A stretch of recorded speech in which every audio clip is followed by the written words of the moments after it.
I know that some in our audience know the finer points of hockey. The Chris Johnston Show. We are your friends. The biggest stories, bringing you inside the game. What did you hear? The Chris Johnston Show. Powered by Sports Interaction, Canada's sportsbook. What is going on? Here's Chris with your host, Julian McKenzie. Part of the game. We're back. Big Money CJ. I haven't seen you in a minute. Well, what's up, buddy? You doing good? Yeah, where we been, man? What's going on? Where have you been? I want to know what you've been up to, man. Dude, like, for everyone watching or listening, however you are consuming the surprise edition of the CJ Show, this is like the first time I have seen CJ in any shape or form, like his face, maybe since the draft. Or no, well, since the last episode we did, I guess. So it's beyond the draft. But you get what I mean. It's been a while. Yeah, I've been on a milk carton, man. I haven't been doing any work until these last few days. I hadn't been doing any tweeting. Did a little bit of traveling, seen some friends, and man, it's been a great summer. It's gone by quickly. That's the way summer always feels, right?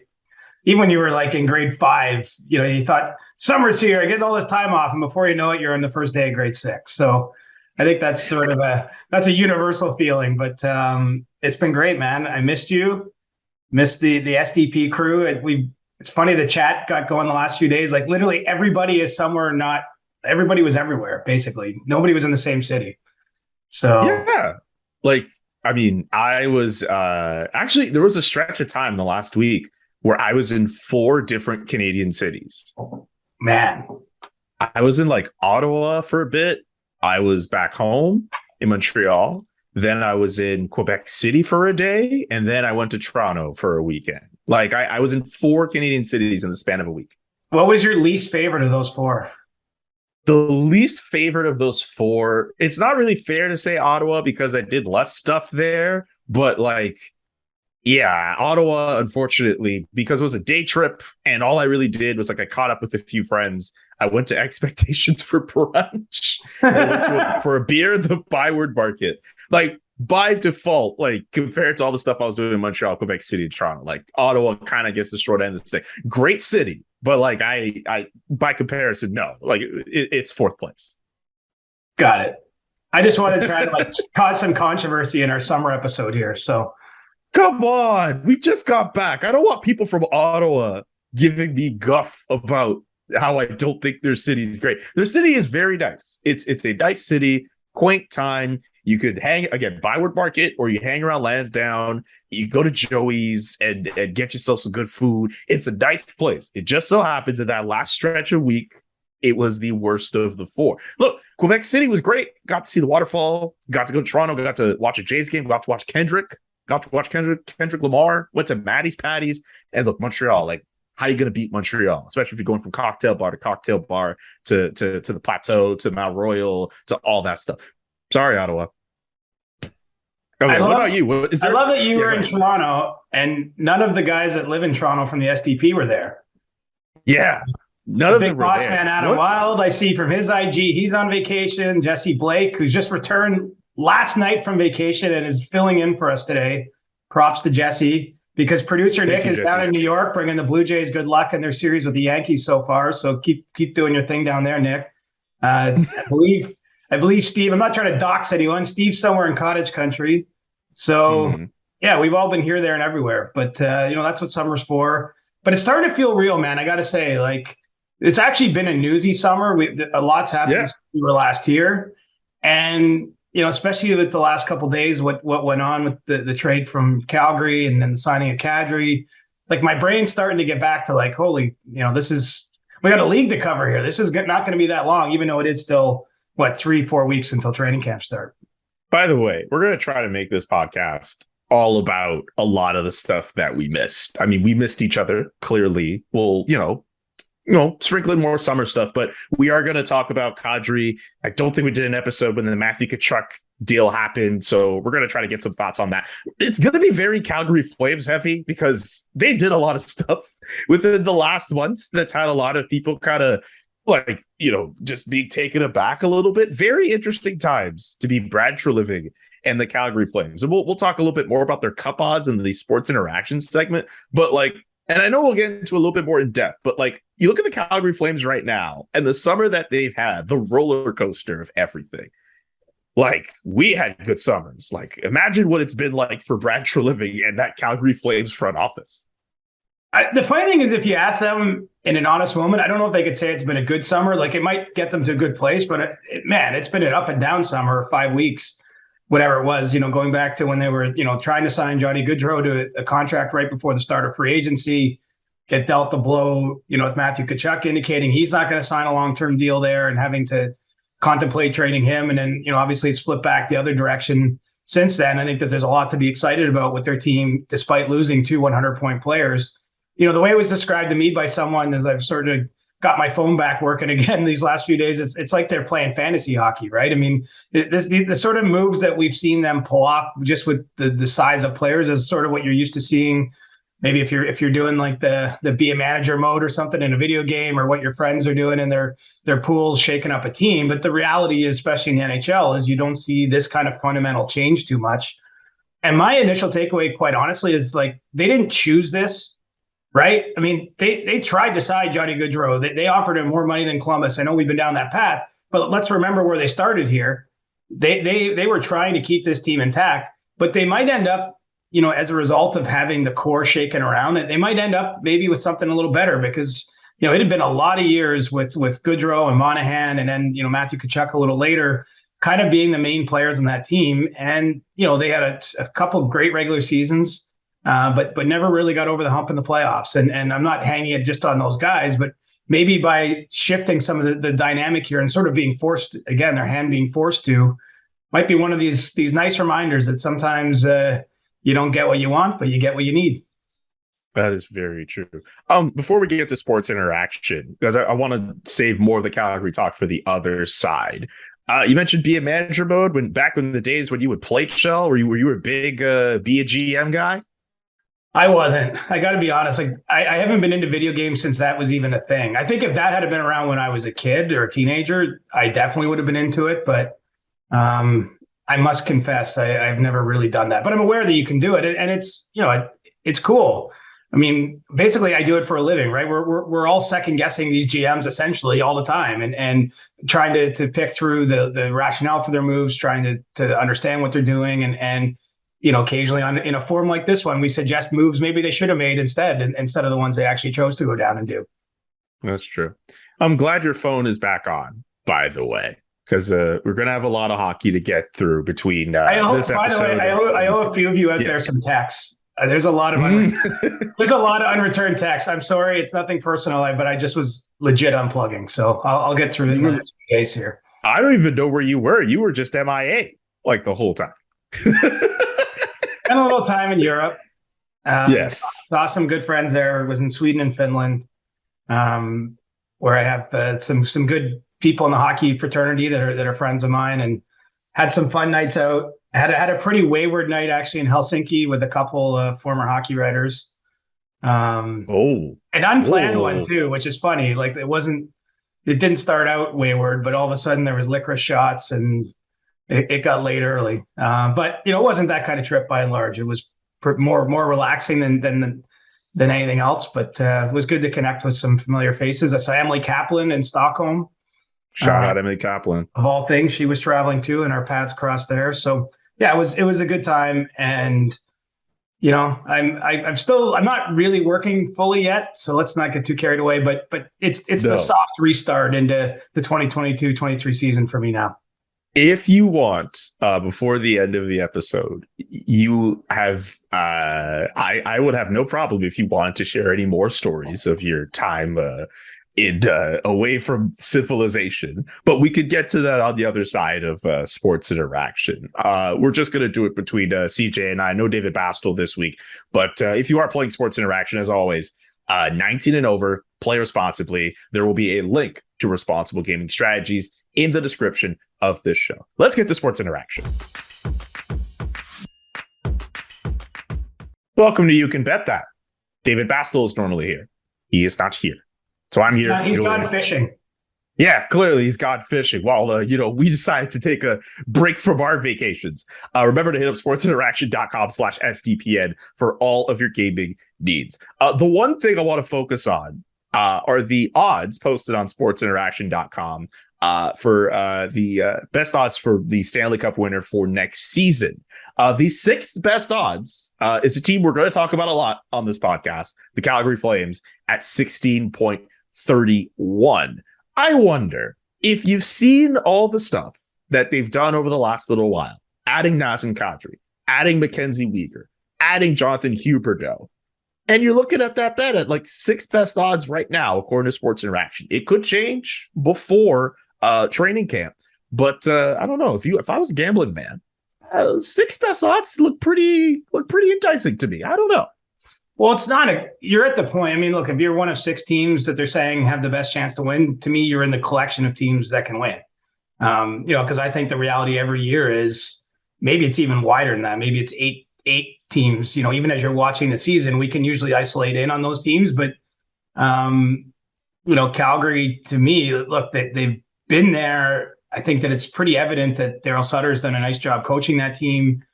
And, I like the additions. You don't necessarily, again, the way they got there isn't necessarily the way you want necessarily to get there. But I think that this team could be playoff built, and still their blue line is solid, and their goaltender, Jacob Markstrom, when he's on his game. I mean, unfortunately, in that series against Edmonton last year, he wasn't at his best, and wasn't alone on that team. But if he plays up to his potential, I think it's not that hard to sketch out a way that this team is a championship contender. And how enticing is it that you got Calgary and Edmonton now in the same division? I think both sort of, at least in that collection of teams that'll be going for it, that'll probably be aggressive leading into the trade deadline, that are for all intents and purposes all in on winning. I mean, that's what the Flames offseason has indicated. There's no worried about 3 years from now. It's all about trying to win the Stanley Cup in 2023. By the way, if you're wondering, Edmonton Oilers at 16.47. They have the seventh best odds to win the Stanley Cup, so they are right behind their Alberta rivals. We'd say thank you to Colorado fall off losing Kadri. I mean, was there a corollary move there? As of right now, the Colorado Avalanche still the betting favorite to win the Stanley Cup. Toronto in second, Florida Panthers in third, Tampa in fourth, Carolina in fifth, and again Calgary sixth, and then Edmonton in seventh. And then to round out the top 10, because why not? Vegas, then the Rangers, then the Minnesota Wild. Nice, not a bad top 10, but really interesting to see the Canadian representation in that top 10. Pretty cool. We would say thank you to David Bastel if he was here, but he is not here. So in the meantime, thank you all so much for joining us on You Can Bet That. And don't forget to check out sportsinteraction.com/SDPN for all the best odds before game, in game, all the best props, sportsinteraction.com/SDPN. Now, our next partner is a pretty cool product. Let's talk about Athletic Greens. If you're looking to get better gut health, more energy, or a stronger immune system in a really easy, natural way, you have got to check out Athletic Greens. I'm sure you all agree that most of us are not huge fans of having to take a bunch of pills or vitamins. Maybe you prefer the vitamins over the pills, but definitely the pills. I get it. Not a lot of people are down to do that every day. But with Athletic Greens, you can get rid of all of those extra vitamin bottles and finally make some room in your cabin. Athletic Greens is an all-in-one solution that actually tastes pretty good. It actually tastes really good. And you'll really enjoy getting your daily vitamins this way. What is this stuff exactly? Well, if you get one delicious scoop of Athletic Greens, you are actually absorbing 75 high-quality vitamins, minerals, whole food source superfoods, probiotics, and adaptogens to help start your day right. The special blend of ingredients supports your gut health, your nervous system, your immune system, your energy, recovery, focus, and aging. Literally all the things. It's also lifestyle friendly, whether you eat keto, paleo, vegan, dairy-free, or gluten-free, and it contains less than 1 gram of sugar, no GMOs, no nasty chemicals, or artificial anything, while still tasting good. Right now, at this moment, it is time to reclaim your health and arm your immune system with convenient daily nutrition. especially heading into the flu and cold season, people. It is not the time to play around. It's just one scoop in a cup of water every day. That is literally it. No need for a million different pills and supplements to look out for your health. And to make it easy for you guys, Athletic Greens is going to give you a free 1-year supply of immune supporting vitamin D and 5 free travel packs with your first purchase. All you have to do is visit athleticgreens.com/Johnston. It's CJ's last name. It's that easy. athleticgreens.com/Johnston to take ownership over your health and pick up the ultimate daily nutritional insurance. Again, athleticgreens.com/Johnston. Let's go through now the latest move the Calgary Flames did, which is signing Nazem Kadri to a 7-year deal worth $7 million. It took a while for Nazem Kadri to sign, but he has signed with the Calgary Flames. What do you think of this deal? Why do you think it took so long? Give me every thought you have about this Nazem Kadri deal going the way it did. Well, look at how we're talking with the Flames, right? You know, where they were 5 weeks ago, where they are today, their Stanley Cup odds have bumped. I mean, if you're Nazem Kadri and you go back to July 12th, 13th, 14th, you know, the early days of free agency, when he was looking at the teams, he's seeing the same news we are. He's seeing Johnny Gaudreau go sign in Columbus for less money. You know, a week later, he's seeing Matthew Tkachuk indicate he's not going to sign a long-term deal there, ultimately get traded to Florida. You know, I think what benefited Calgary in a roundabout way is they were maybe not aggressive at Kadri on the opening day of free agency. I mean, they certainly had interest. I mean, we know they have interest going back to 2019 when they had a deal in place.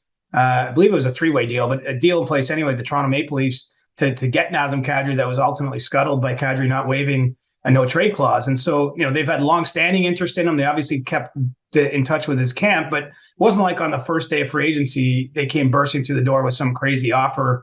You know, at that time, it would have been reacting to the Gaudreau news. And I think that in a sense, the timing here benefited them because it gave Kadri a time to really survey the teams that were in the mix, to look at the market. And then, you know, he had enough time to see them bring in the guys they did to re-sign Huberdeau to the extension too, right? It's not just that they traded for him. I mean, they traded for him 1 year out from unrestricted free agency. You know, that's a little different than signing him then to the 8-year extension that they got to him on ultimately. And so, you know, it shows that Huberdeau's in long-term. We'll see what happens with Weegar. You know, I think that made it more comfortable for Kadri. You know, as for why it took so long, I mean, you go back to that opening day of free agency, there's a few teams that were in the market for a center and paid big for it. You know, I look at the Rangers signing Trocheck. The Detroit Red Wings brought in Andrew Kopp. You know, a few other teams made signings, but, you know, pretty quickly, the obvious landing spots kind of dried up. I think it was important for Nazem Kadri to end up with a team he felt could win a Stanley Cup. And so the teams that fell into that sort of bucket that were interested in him all had to find a way to move money.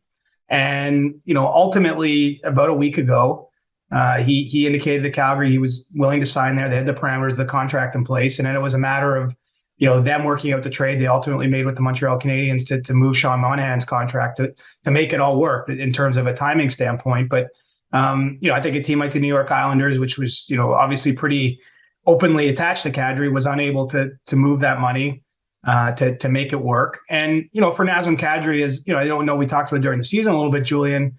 You know, it was important for him to get security on this deal. You know, he signs a $49 million total contract here. That's more money than he's made in all of his seasons combined previously in the NHL. You know, he's been on a very, you know, team-friendly contract, we'll call it, for the last 6 seasons. And so it was important for him to get a long-term deal and to get, you know, basically get what he's worth. And only so many teams could do that in a hard cap system. So I think that a few things conspired there, but it's one of these ones where there was a lot of stressful days for Nazem Kadri, I think, in the last month. Even though every Thursday I notice on his IG he's doing the Throwback Thursday photos with him in the cup. So like he was it was not that stressful. I mean, there was something at least for him to savor on, but it was, you know, there's a lot of twists and turns and you know, I think ultimately Calgary made the most sense because he feels they have a chance to win and they were able to make a move to free up the cap space to get this deal done. Really interesting. And now he finds himself in a situation where, and I mean, maybe we'll see more at training camp, but like, do you put him on the first line and maybe move down Elias Lindholm, or do you keep him in that second line or just middle of the lineup area, right? Like, I mean, that's where he was pretty comfortable out in Colorado. Like, there's a kind of different options. You could put a guy like Nazem Kadri, but it just kind of solidifies that team's depth with a guy like him in their lineup. It's a good signing. Well, they're so deep down the middle, right? I mean, they got Michael Backlund there too, and I know he's a veteran at this point, but if he's your third line center, I think you're feeling pretty good about your team. I would imagine Kadri would be their second line center, but look, every year is a new year, and if things don't click, they've got pieces to move around now, and I think pretty impressive pieces. Whether it's Tyler Toffoli, Jonathan Huberdeau, Andrew Mangiapane's, I would expect is going to get more of a role in this team than we've seen in the past. I mean, he's had 2 really productive seasons, the last 2, but now with some of the moves, I mean, they've lost 2 primetime wingers, right? So there's more minutes there for him, I would think, in the future, and so that'll probably shake itself out over time. But as we're drawing it up today, I think Lindholm is their number 1 center with Kadri in the 2 spot, Backlund in the 3, and you're comfortable with that. I mean, look, with Nazem Kadri, it's not just points. I mean, he popped last year. I don't think any of us are predicting he'll ever top 87 points again. I mean, maybe he does, but I would suggest that's probably not likely. I think what you're looking for him, though, is probably something close to 30 goals, 60 points is I think a fair bar for him. And he's going to contribute on your power play, and you trust him in defensive minutes, and that's going to be important in that division, right? I mean, he actually, it's funny because it was a limited number of games, and it was much earlier in Connor McDavid's career, but there was a point when Kadri was with the Leafs, and he would get the McDavid assignment, and he really relished that. Like, he is someone that I believe kind of gets bigger in the moment, so to speak. Like, he almost needs. I think the sleepy games are bad for him. The games that maybe don't have a lot of star appeal. I think like things like the Battle of Alberta on a Saturday night is going to be where you see him at his best. And I think you're probably using him in a matchup role potentially against McDavid. And it's fairly limited in the past. I'm not saying he can shut him right down. No one in this league can shut Connor McDavid down for any meaningful amount of time. But I think that's something you'll look at them to use. And so the Flames aren't just bringing him in to score a certain number of goals or points. I think it's the all-around game, and obviously the edge he plays with that, is going to make him such a fan favorite in Calgary. Gee, sure is convenient that Nazem Kadri now plays in the same division as one Connor McDavid. But that is another way of looking at it. Also, Vander Kane. Yeah. Remember, yes. Vander Kane threw that suspendable hit on him in the playoffs too. So there's going to be lots of subplots in those Battle of Alberta games next year. That is very true. Just a word about the New York Islanders, though. What a tough offseason for them. You lose out on Johnny Gaudreau and Nazem Kadri within weeks. Like, that's tough to be a New York Islanders. I guess for a while, I genuinely thought maybe the reason why we didn't hear anything about Nazem Kadri was because Lou Lamoriello signed him and put the contract in the drawer. Like, so a lot of people like to joke, but that's kind of tough to be an Islanders fan. You lose out on 2 prime free agents that a lot of people were connecting this team to between Gaudreau and Kadri. It's pretty tough. But I would point out it's August 20th as we're recording this today. There's still, a good 25 days till training camp opens, give or take. So the off season isn't over yet. I think that you're going to see some movement there with the Islanders. I mean, they still have some players to sign. There is rumors of those deals already being in the drawer for Romanov and for Dobson. So I don't think it's a little too soon to completely judge their offseason, but certainly it's disappointing. And, I don't really know what to make of the Islanders. Like, last year to me was such a strange season. Like, I almost don't want to, you can't dismiss it entirely, of course, but I almost don't want to make too much of it. Remember, they started, with however many games on the road, while their new arena was finished. It just didn't go well. It was a tough year for Barry Trotz. Obviously, he ultimately was fired from the job at the end of the season. But, this is a team that got to the Eastern Conference Final in consecutive years prior to that. And so, they're a team to me that at their best are a little bit more than the sum of their parts, the way they play. And so, yes, it doesn't look good right now. I'm not certainly defending their offseason, but I'm not going to just say that they're going to be a bottom feeder right now. I don't believe that to be the case. And I also don't think they're done at this point. Yeah, way too soon to judge the New York Islanders. Back to Calgary for a second, because we did not, as far as I remember, we were not on when the Matthew Tkachuk blockbuster deal happened. Like, we had spent time talking about Johnny Gaudreau. The last episode, we were talking a lot about Pierre-Luc Dubois' situation. but we had just missed the Matthew Tkachuk blockbuster trade that ultimately sends him to Florida, and then Jonathan Huberdeau and Mackenzie Weegar, among other pieces involved, obviously, going to Calgary. What were you doing when you heard the trade? Well, I was sleeping because I was however many time zones ahead of the Eastern time zone or the Mountain time zone where the Flames are based, and that happened late at night, local time, if I recall correctly. So I woke up in the morning and saw the whole collection. I missed even sort of some of my colleagues saying, "Hey, this is going down," type of thing. I just saw the final piece. It was an eye-opening deal, though. Look, that it was a surprise. I think what's kind of interesting now in the league is, Bill Zito has not been a GM in Florida for too long, but he certainly, if you look at his track record, has not been hesitant to make a big move. I think he's quite open to, between trading 2 first-round picks at this most recent trade deadline to get Claude Giroux and Ben Sherratt, losing both those players, throwing another first-round pick into this deal as part of getting Matthew Tkachuk and trading away a corporate piece in Jonathan Huberdeau. He makes the league more interesting. I think Brad Treliving, we can make the case, is making the league pretty interesting with the way he's built that team. And so it was a stunner on my end of things. I think that we have the benefit because it's weeks later, the fact that Huberdeau signed the 8-year extension he did, I know it's for big money. I think one thing people have to take in mind, whether they're looking at the Huberdeau contract, the Kadri contract, the salary cap in this league isn't going to be flat forever. And so we're talking 7-8 years out. I mean, in Huberdeau's case, it's 9 years out because he's got this year left on his final year of his previous deal.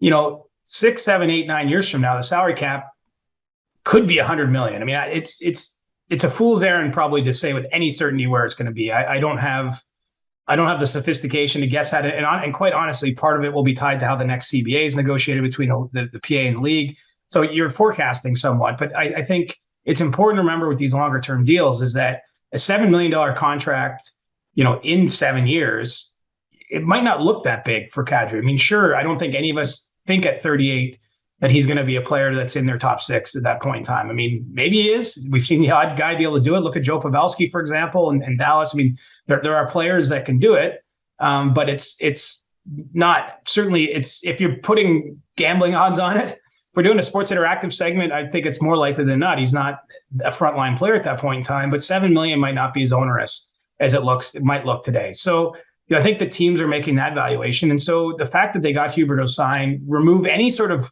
because imagine what the season would have been like if Huberdeau didn't resign this offseason. I mean, it would have been the same thing all over again with Gaudreau and Tkachuk, and no one wants to stay in Calgary. And narratives are narratives for a reason, but that was a narrative that was starting, right? That was something that they had to push back on. I think in some ways it's what Columbus has had to push back on over the years because, you saw Panarin leave, you saw Bobrovsky leave, Matt Duchene at the time. I mean, so many players have moved on from that situation in Columbus. I think the Blue Jackets, by re-signing Zach Werenski last summer, by getting Johnny Gaudreau, they're trying to rebuild that image that, it's not the case. And Calgary had to do that too. I think they managed to get it done pretty quickly, by signing Kadri, by getting Huberdeau to an extension. And then if they get Mackenzie Weegar on an extension, I mean, that would be quite something. They also signed Andrew Mangiapane to a 3-year deal during this period. Mm-hmm. So it's been a busy stretch. I think this is like, I don't cheer for teams, I kind of put this proviso out a lot, but I do cheer for chaos. I cheer for, we're all for that. Like, it would be so cool if Calgary's just awesome this year. Like, it would, just because of the way this went down. I mean, we're all hoping it becomes a copycat league, that other GMs get a little bit more bold, because that was sort of the larger point I was trying to spin at the top of this is you got a Bill Zito now. Kyle Davidson's doing what he's doing in Chicago. Obviously, it's going the other way. Even Ken Hughes in Montreal. I think it's easier in a sense to be Kyle Davidson or Ken Hughes because you're coming into situations where the team has kind of gone as far as they could go with what they have. You're being brought in for change. You're being brought in with the idea you're there for an extended period of time, so you can rip it apart. But I don't think a lot of people thought you start by trading a 23-year-old Brandon Hagel the way Kyle Davidson did at the deadline. And Kirby Dach, for example, the deal he made with Montreal. So I think we got a bit of action going around the league now, and for me, it's probably been the most interesting offseason we've had in a number of years. I can't even think of the one that's in my mind. Like there's not one that it compares to necessarily, but it just feels like there's more buzz, more unexpected moves. Even it starts with Goodrow siding in Columbus. Let's face it. That was not rumored until that day, right? We heard some whispers that day, say 6-7 hours before it happened, but that wasn't in the cards. A lot of people thought if he's leaving, he's going to New Jersey or the Islanders, one of those teams, Philly, one of those teams close to the area where he grew up. But it's been pretty surprising. And so my reaction that morning when I woke up in Europe, I don't remember where I was that day exactly, but was just like, holy shit, like this is real. This is, it was one of those deals. Like I think back to the Subban for Weber deal. Like that was a holy shit moment for me. Even though there was some sort of whisper that Subban obviously could be traded for a time, but I think the fact that Shea Weber was the return was that, Taylor Hall going to New Jersey, which I think was the same day. Like there's only so many trades. I mean, I guess I'm lucky in what I do is I tend to hear a lot of stuff, at least portions of it before it happens. So I don't get as surprised, but I was surprised, put it that way, when I heard that it was Florida for Tkachuk and I think it makes the league more interesting. I think the Atlantic Division, again, is just every team in the Atlantic, really other than Montreal. I don't think Montreal has hopes for this season. Like they're building out a longer term plan. But other than them, everyone else is intending to be better. Like Buffalo was already getting better at the end of last season. You see what Detroit did, was more active in free agency. Ottawa started this summer as probably the most buzzy team with all the moves that Pierre Dorion made there. And so that Atlantic is going to be a bear of a division once again. It's funny. Pierre Dorion, for a good chunk of this offseason, we thought, okay, he won the offseason. He's like the GM of the offseason. Like we obviously know being the team of the offseason doesn't mean anything. But in like the last few days, like Brad Treliving has like made a charge for that title. It's basically down to those two GMs now. I would say, but it's funny. You don't really want to win the offseason. Like, no. We won't remember this if either of those teams struggles next year. And I'm not predicting they will. I really don't know what's going to happen at this point. But, I think that sometimes the teams that make the most moves, they create a lot of excitement, but it doesn't always pan out. I think it's a little different in the Calgary situation. I mean, it's never happened before, to my knowledge, that a team lost 2 100-point scores, like the season after they had 100 points. I think this is the first time in NHL history. So, like, they were facing a circumstance, and those are, especially in the case of Tkachuk, like he's a young guy still. Like he is absolutely in his prime. I think Goodrow's maybe moving towards the latter stages of his prime, but still, like you're talking about elite players, and to lose them in a span of a week or 10 days and have to then quickly pivot and do it in the way they did. I mean, that some of that's probably good fortune, the way it all lined up. You can't draw this up. I still remember, though, if you remember the press conference that Brad Treliving gave the night that he announced that Goodrow wasn't going to resign there. I think it was the night before free agency opened. And the one thing he said, though, is like, we're not just going to charge into the market spending money. Like, we're going to, be creative. And I think in a sense they've been creative, and they deserve credit for that, because it would have maybe been easy. I mean, easy for us to say, but okay, you're offering Goodrow $10.5 million, go pay someone on the first day of free agency $10.5 million. But the truth is they probably got Kadri a little cheaper than they would have if they had to sign him on the first day of free agency. I mean, tough for me to say that, but I think it's fair that as the market went on, they had to find something that worked for both sides, and they found that sweet spot. But I think the Flames are pretty sensible under, their front office under duress there. And let's say they won the offseason, but I also think they're going to win a lot of games next regular season too.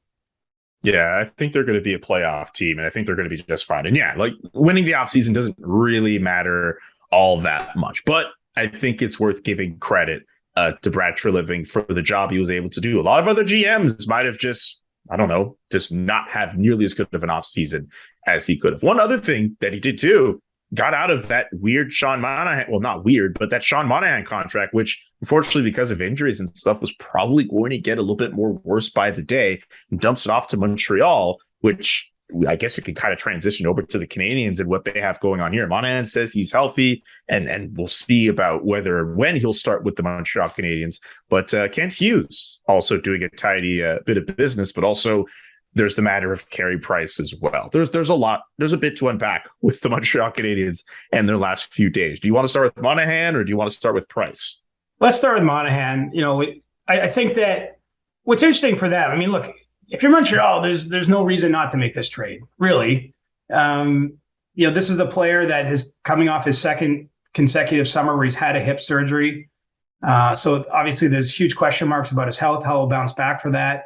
There's a number of NHL players I should mention, though. Braden Point's one that comes to mind, but there's a whole bunch of guys that have had hip surgeries, missed a chunk of time or not been able to train normally in an off season while they recover from that and go through the rehab and end up, still playing pretty well. I mean, Sean Monahan's 27, I believe. So he's not necessarily done. I mean, we'll see what his body allows him to do, but I think for Montreal, this is the perfect time to get this guy. He's in the final year of his deal. I mean, maybe he can play. Maybe you like him. Maybe you're re-signing him. Probably more than likely, you're just hoping he plays well and you've got an asset to deal at the deadline. And if nothing else, maybe it just ends up that he's on your team for the season, but you get another first-round pick to add to what you already have. And, they might not ever pick with that pick, but, in a couple of years' time when the Canadiens are expecting to be, more competitive, that's a pretty good asset to trade themselves, perhaps, in a future deal to augment their team at that point in time. And so I think it's a kind of a no-brainer trade for the Canadiens in a sense. I know that it took a long time to get it done because of all those draft pick conditions that you saw. I mean, that it literally is the most complex set of conditions on an NHL trade I've ever seen. I don't know there's any way to confirm that 100%, but I'm led to believe it took hours to register the trade because while they worked through those conditions. And what that all really stemmed from, if you just want the high level version, obviously Montreal was asking for Calgary's 2023 first round pick. Calgary was adamant they weren't going to move that pick. And so then you had to get into 2024 and 2025. But the problem was they have conditional picks, from the Tkachuk trade. And so it gets more complex. And obviously, ultimately, Calgary's trying to do what it can to guarantee it's not giving up a high pick. Montreal's trying to put itself in position to get the best pick possible. That's how that all came about. But it ended up taking days to sort of finalize the deal. And then hours, ultimately when they had the deal to work through the conditions and make sure the language was okay. And I actually think the one that was released by the Canadiens was actually altered slightly by the NHL officially. So it's not even the one that's even out there in public isn't quite exactly as it's been framed. Wow. But look, it's a crazy, pity the lawyers that got to work on that. I mean, we're talking about having to do a podcast in August. These guys are sweating over that. I like this stuff. I'm kind of a nerd about some of the nitty gritty, call it, of the CBA and these sort of transactions. Even that one made my mind melt. So they got it done. But anyway, the long story short, I think it makes total sense for Montreal where they're at to make this move. So now they have Jonathan Drouin in the final year of his deal. They have Sean Monahan. They've traded for Evgeny Dadonov in the same position. I mean, let's face it, we're going to probably, unless something crazy happens and this team's wildly competitive next season, I think more than likely in February, we're going to be talking about them being pretty active at the deadline as one of the major sellers because they've got some pretty attractive assets. And I would suggest to you they're not all going to be there long-term as Canadians. Yeah. I think between Monahan and Drouin, both of them, if their contracts are, they just are off the books. That's $12 million gone by next year. And yeah, Dadonov as well. I think Dadonov's another $5 million himself, isn't he? In cap. So first of all, I think they will probably trade some of those guys. It's likely this is how it works, right? They're rebuilding without calling it rebuilding. I think they want to be competitive, but you want to use your assets to your advantage. They have all these assets. They have these guys on expiring deals. And they're pretty established players. If they have good years, I think there'll be a big market for them come the deadline. Absolutely. Yeah. So it's Dadonov who's 5.5 and also Drouin is also 5.5. That's 11 million. If my math is still correct. Remember, I'm not in this to do math. I was trying to also find the actual list of the conditions for the Monahan trade. I don't know if you know them offhand. You probably don't. It's very complicated. There was a very long list, but you did mention that the NHL might have altered that list slightly. So now I'm very they have this whole list of conditions and maybe it might not be the best way to just kind of go through them all. There's just a lot. And I'm just really curious about what the NHL might have actually altered in terms of conditions. I don't think it was bad. It wasn't like they screwed up. It just there was like a redundancy in it or something. Like I think they just like changed it slightly. But my point is like even what's out there, it was so complicated. What got out there wasn't even quite the final version because they had to work through so many versions. Right. And so, I'm not saying there's certainly no controversy here or anything like that. I should be clear, but it's more that it was so complicated. It took many versions and many hours with the smartest people in the league who do this stuff with every single trade. I mean, to make sure that it lined up correctly and that it was fair. So, because remember, you and I can talk about a trade. This is why a trade call happens, right? You and I could talk about a trade and we go through different versions of what the trade might look like. And you might walk away thinking we made a different deal than I did. Like, it might be small. I might have thought I was getting your 3rd round pick and you might have thought that it was a 4th round pick. And that's why you have the trade call with the league to have a neutral person be like, okay, everyone agrees that this is the trade, right? And so first of all, you have to go where, I have to imagine Brad Treliving and Kent Hughes are first negotiating this and they're sort of conceptualizing in their mind what they're actually trading. And then it has to be put into legal language. And it took 8 paragraphs of a press release. So, I mean, credit to the Canadiens for putting it out. Not everybody puts those trade conditions out, but it was, I just hope that they take the 2024 first rounder, which is sort of the most likely option. Because if they do that, we never have to go through all the permutations again. We'll just be like, okay, that business is done. Let's move on. Because my goodness, this thing could go on for years and we're talking about it. Yeah, saves us from a ton of reading that I'm not even going to. Normally for stuff like this, I would try to read it and add context, but there's genuinely so much text. I'd spend 5 minutes reading it during the episode. We can kind of hold off on that. There's just a lot of conditions essentially. So we covered that part of it, but Carey Price, his health very much in question. It had always been in question if we're really thinking about it from the end of the season on to now, but it looks as if he is not going to appear during the 2022-2023 NHL season. What were your thoughts on that part of Kent Hughes' press conference? Well, the difference between now and the end of the season is that a couple months have passed, and those were potentially hopeful months for Carey Price, right? He went and got a PRP treatment. There's an alternate timeline here where, that reacts well in his body and he's feeling better. And maybe we're talking about him ramping up and being ready for training camp. Unfortunately, that's not the case. And, it was pretty clear to me in the way Kent Hughes addressed the issue in his press availability, after the trade for Monahan that, he said expressly that he doesn't really see a path for Price to play in his coming season. I think it's fair for the rest of us to deduce it's hard to imagine him finding a way to resume his career.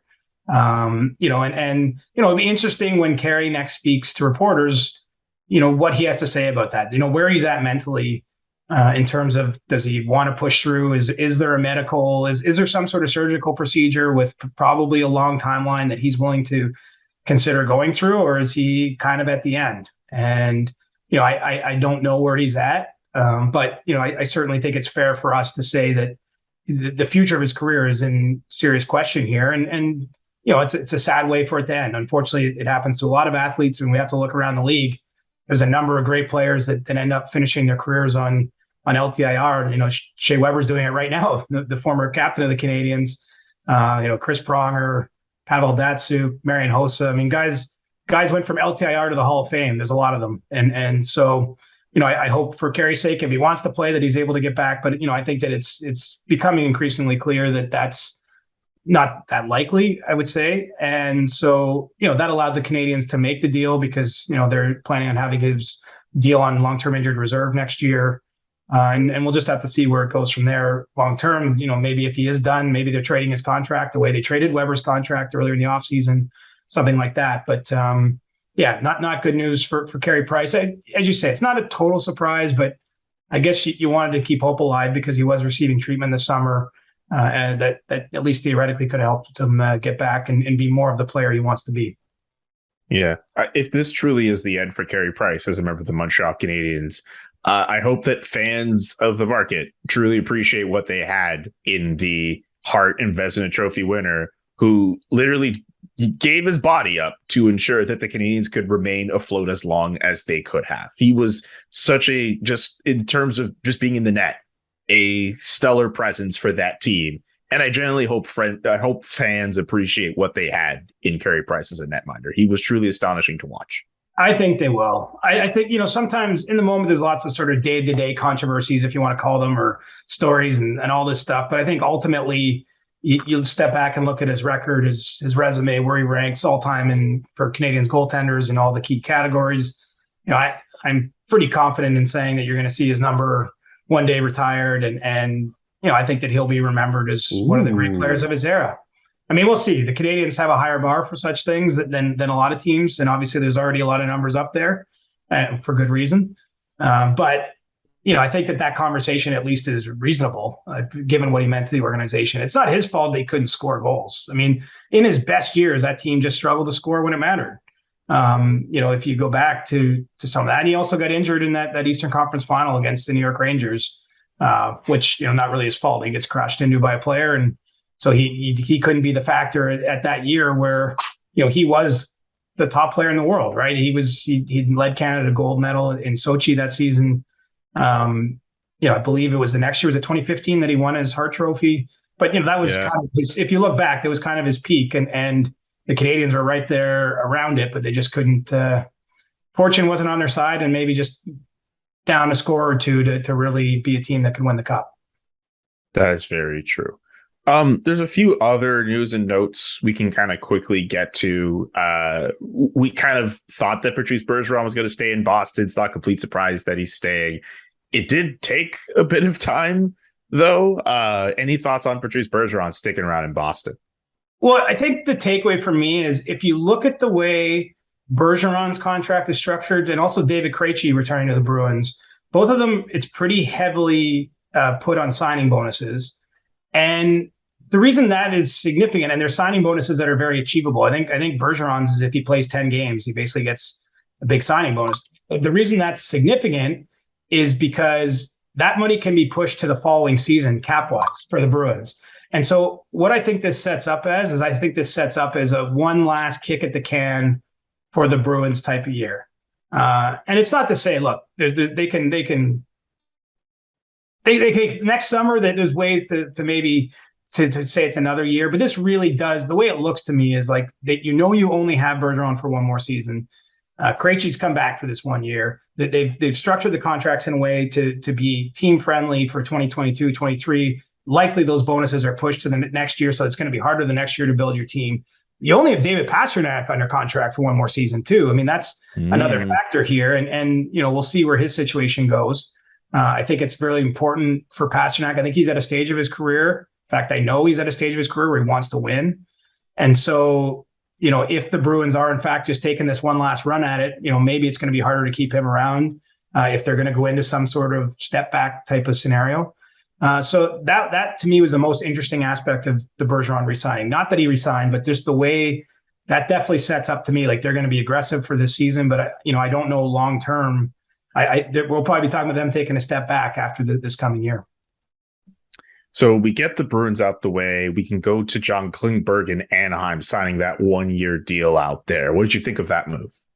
Well, interesting, because a key part of what Klingberg wanted initially was a long-term deal. He was looking for security, and it just wasn't out there for him. And what an interesting career this guy's had. I mean, he signs his second NHL contract after playing something like 50 games. He signs a 7-year deal after like 50 games.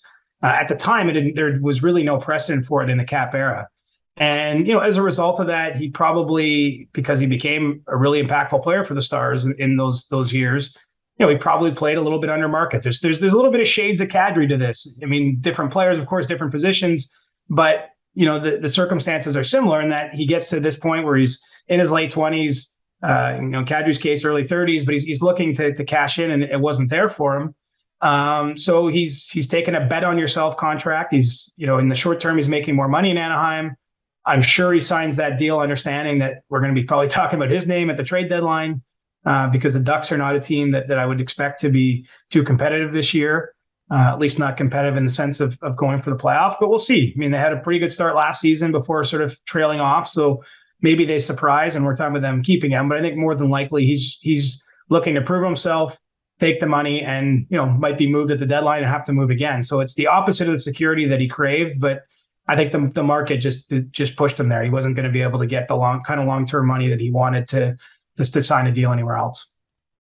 Last thing here, J.T. Miller in Vancouver. That's a name I thought would be moved at some point in this offseason, but I believe Bruce Boudreau, the head coach of the Canucks, was interviewed on the radio a couple of days ago saying he expects him to be around for the start of this season. What do you make of this J.T. Miller situation? Well, you haven't heard the last of it. The Canucks are very comfortable keeping him and having him at training camp and having to start the year there.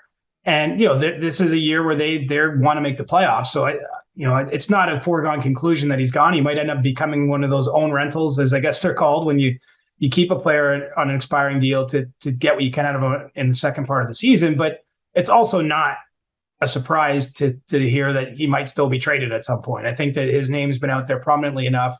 They've certainly had those discussions. At this point, no one has met the price that they're asking, and the Canucks like the player. So ultimately, they're not going to just trade him to trade him. I think that's probably the takeaway for me. But there's other teams out there that need scoring help. I'll let you fill in the blanks there. There's other teams that maybe struck out elsewhere in the free agent market. And, I don't think this deal needs to happen this month or in September or October, November. But, until we get on the other side of the trade deadline, I won't believe that he's going to finish the season in Vancouver. I mean, everyone understands the circumstances. He's in a position to get a contract unlike what he's been paid in the past. I don't know that the Canucks are in the position to give him that contract. And so they have to maximize the asset here. The best place for the asset, if the market isn't strong enough, is to have him on their roster. But, I think let's stay tuned on this situation.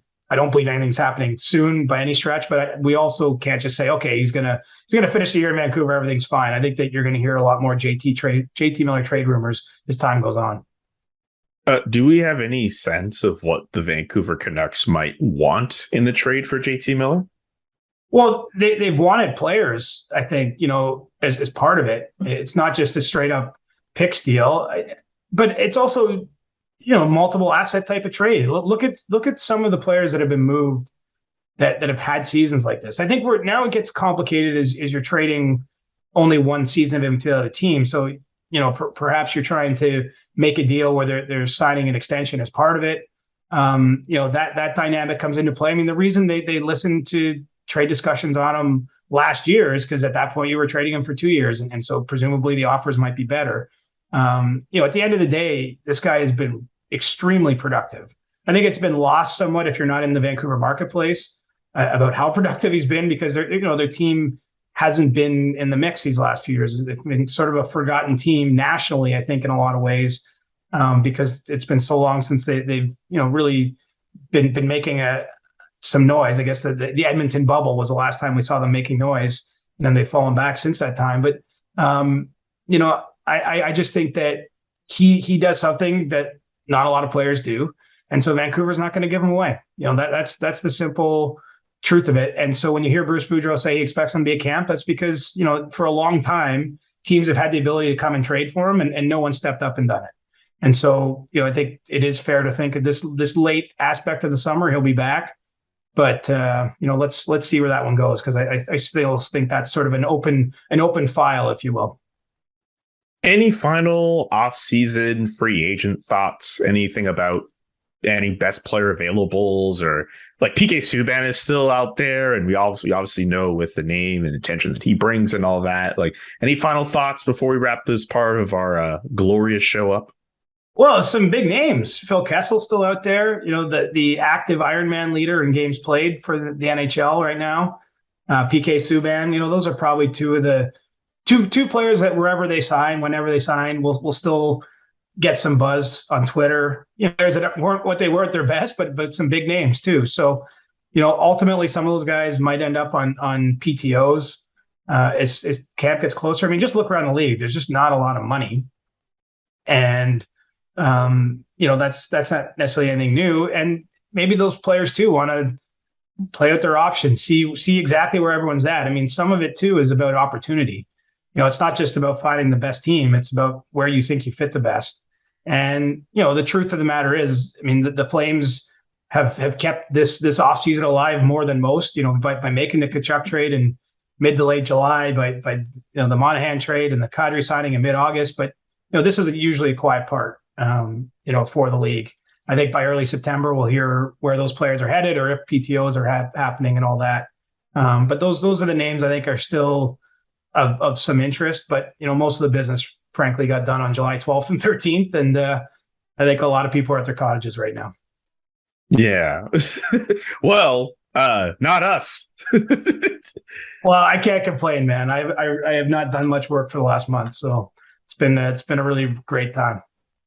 Yeah, I have to say, this was cool. Just kind of getting back into the swing of things, just doing the podcast. But I'm very much looking forward to finishing out the rest of my summer vacation before we really get back into the swing of things in September.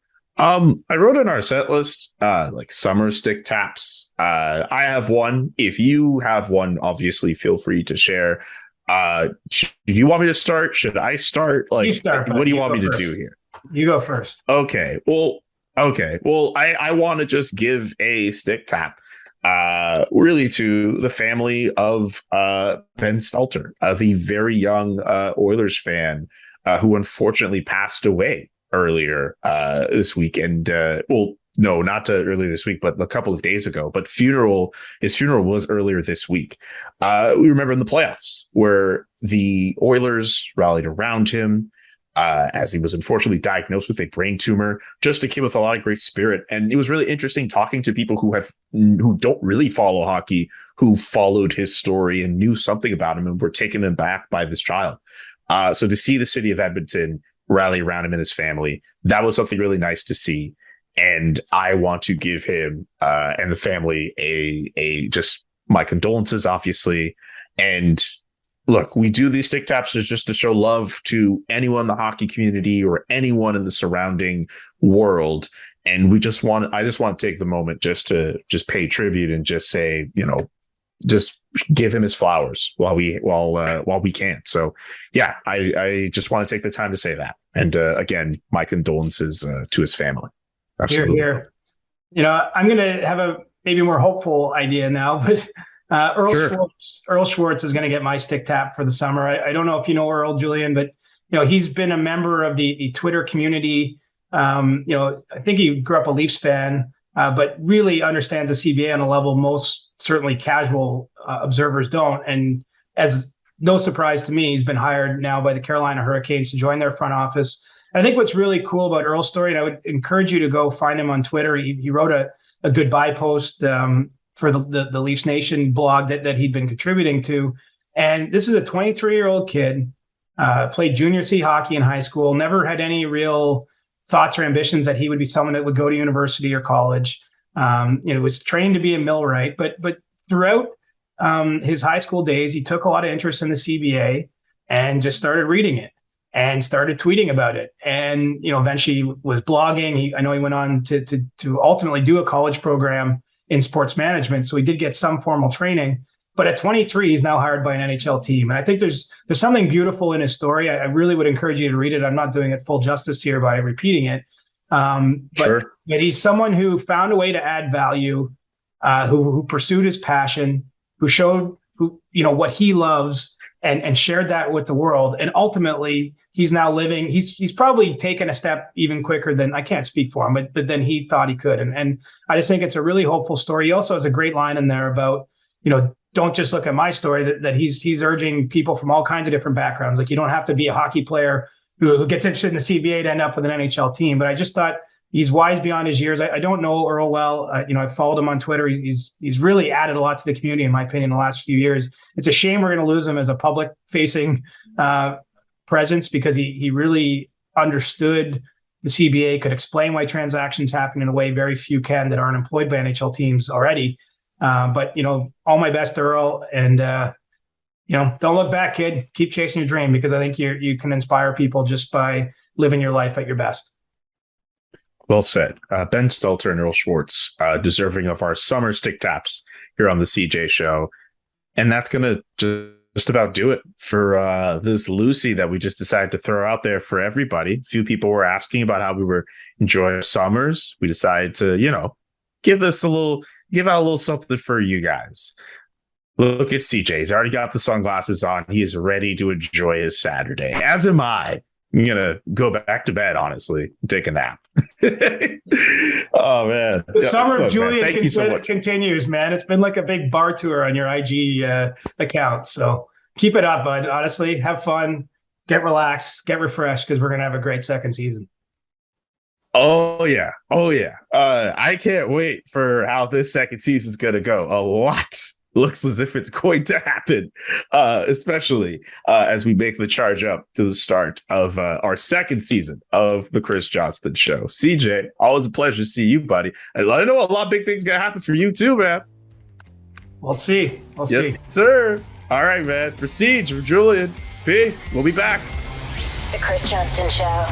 Powered by Sports Interaction, Canada's sportsbook. Inside the game, twice a week. Follow Chris on Twitter @ReporterChris. And follow Jillian McKenzie @JK McKenzie. The Chris Johnston Show.